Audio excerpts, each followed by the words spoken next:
All right, Wednesday, and we are on theme 2 of Proverbs. And the theme isn't really a theme. It's not even, is more than just a person. It's a supreme being. We're talking about God. The foundation of the book of Proverbs is God, because he is the foundation for life. And that means he knows how life is best to be lived. One of the analogies that works for me is the one who makes the game. I love playing board games. The one who makes the game gets to set the rules because they know best how the game is meant to be played for full enjoyment. They designed the game. They know how it works. And so, yes, there is not to be $500 put in the middle of Monopoly so that when you land on free parking, you get money. Hello, free parking. I'm just saying free parking. I've never gone to Collingwood where there's free parking and the meter gives me money. I don't know why, but hey, that's read the rules, folks. Anyways, that's just me being me, and love to have fun with that alternative rule.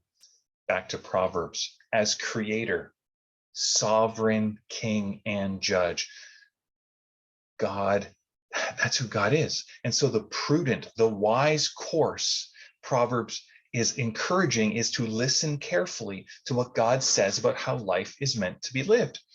As sovereign, God directs life in this world. He's active, he's involved, he has ultimate authority over this life and the next.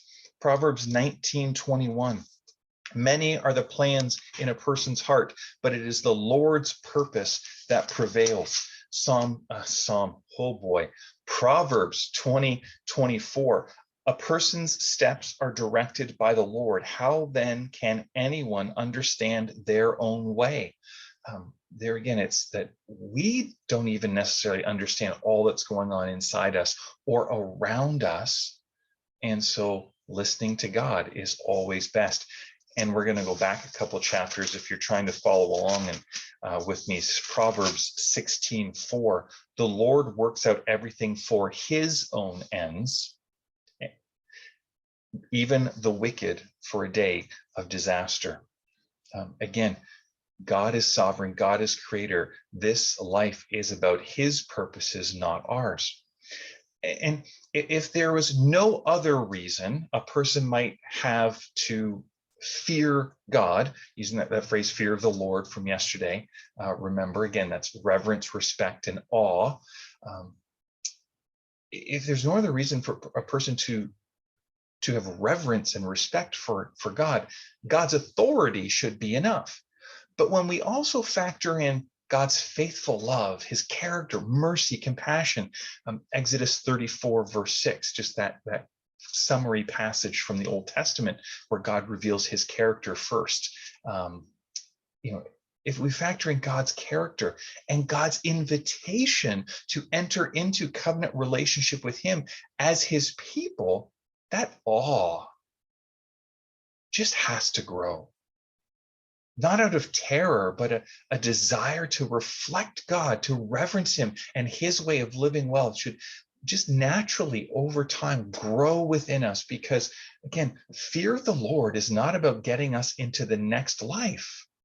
God wants us to flourish in this life as well. Proverbs 14:26-27. He who fears the Lord has a secure fortress, and for his children it will be a refuge. The fear of the Lord is a fountain of life, turning a person from the snares of death. Or 16, verse 6. Through love and faithfulness, sin is atoned for. Through the fear of the Lord, a person avoids evil. And finally, 19:23. The fear of the Lord leads to life. Then one rests content, untouched by trouble. So God's looking for us to live a healthy life now. Now, one final thought I want to kind of give for today as a reminder, these Proverbs are not meant to be approached as a formula for success or a guarantee. These are general principles. This is how life generally works. It doesn't take into effect, these Proverbs are not intended to take into account all the different nuances of our individual circumstances, or all the different variables that go on. And so it's not just simply a wrong way to approach Proverbs as guarantees or promises. But there's something deeper here, because pursuing Proverbs that way, looking for, well, if I do this, then I'm guaranteed to be secure. If I fear God and I try to follow him, then I'm guaranteed, I'm promised that prosperity and flourishing and health is going to come. What that often ends up doing when we approach, or if we have that kind of mindset, our focus is not really actually on God, it's on what we're wanting from God. And what we focus on will become our master. Our heart moves towards what we treasure. That's what Jesus taught in Matthew 6. And so I actually want to kind of close this devotional by reading Matthew 6, verse 33.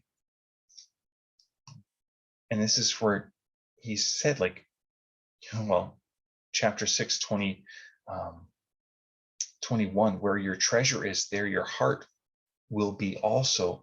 And verse 33 is Jesus has been talking about, don't worry about the things of this life. Don't put your focus on what you will eat or drink or what you will wear. Don't focus on that.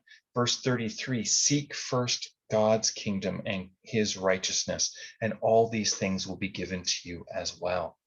Therefore, don't worry about tomorrow, for tomorrow will worry about itself. Each day has enough trouble on its own. How we seek God, how we seek the purpose for which we seek God's wisdom. Is it to reflect God and his kingdom, or is it to enrich our kingdom? The focus will determine where our heart goes. And so how will you seek God and his wisdom today in cooperation with the Spirit of Jesus, in community with his people? By the way, doing what you're doing right now is a small piece, hopefully, if David and I and Mike have been doing this well, is a piece of that. May it be a blessing to you. May the Lord bless you and keep you today. May the Lord make his face to shine upon you. May the Lord be gracious to you. And today, would you know his peace? God bless.